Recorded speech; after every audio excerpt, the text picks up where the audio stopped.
পড়াশোনা করতে হবে।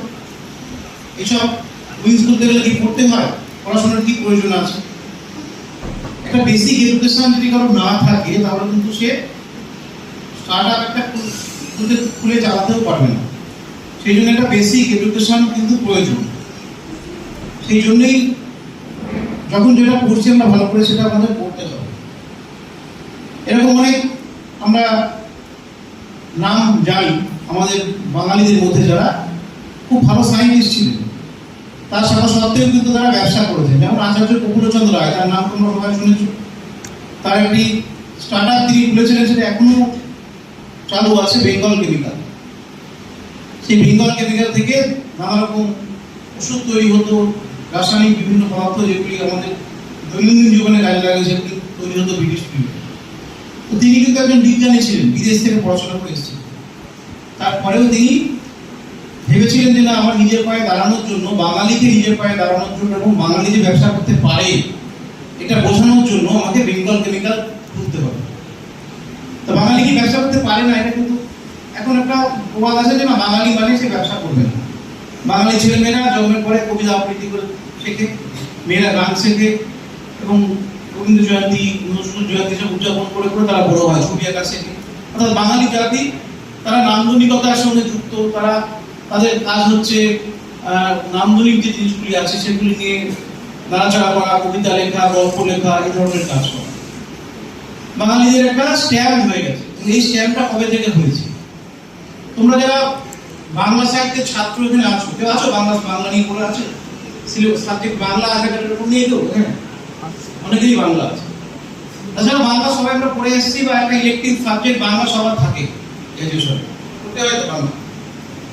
তো বাংলার সাহিত্য যারা পড়ো তারা তো নাম শুনে থাকবে সপ্তরিঙা মধুকর। নাম শুনেছো? এই নৌকাটা সপ্তরিঙা মধুকর নাম শুনেছো কেউ? কার নৌকা ছিল সপ্তরিঙা মধুকর? বাংলাতে বলা উচিত সপ্তরিঙা মধুকর। কার নৌকার নাম? এটা একজন বিখ্যাত মানুষের নৌকার নাম ছিল সপ্তরিঙা মধুকর। বাংলা সাহিত্যের ইতিহাসে এটা আছে। মঙ্গল কাব্য নিয়ে যারা পড়েছো তাদের মধ্যে এটা আছে। বলো একজন আন্দাজ করে বলো। চাঁদ সদাগর। চাঁদ সদাগর, যার বলা হয় যে তার জন্ম হচ্ছে পূর্ব বর্ধমানের গড়মান্দালা যেখানে, সেখানে তার রাজত্ব ছিল, সেখানে তিনি বসবাস করতেন। এখন যেখানে গড়মান্দালা আছে সেখানে তিনি থাকতেন এবং আমাদের চন্দ্রকেতু রাজার সঙ্গে তার যোগাযোগ ছিল। চন্দ্রকোনার চন্দ্রকেতু রাজা, তার সঙ্গে তার যোগাযোগ ছিল। যেমন তিনি ছিলেন বা ছিলেন না সেটা আলাদা ব্যাপার, কিন্তু এই চাঁদ সদাগর কিন্তু ব্যবসা করেছিলেন এবং বহি বাণিজ্য করতেন, বা আমাদের সমুদ্রপথ অন্যান্য দেশে তিনি যেতেন। আমাদের খুব কাছে একটা বন্দর আছে, তাম্রলিপ্ত বন্দর ছিল তখন, এখন নেই। তমলুক শহর, তার আগে নাম ছিল তাম্রলিপ্ত।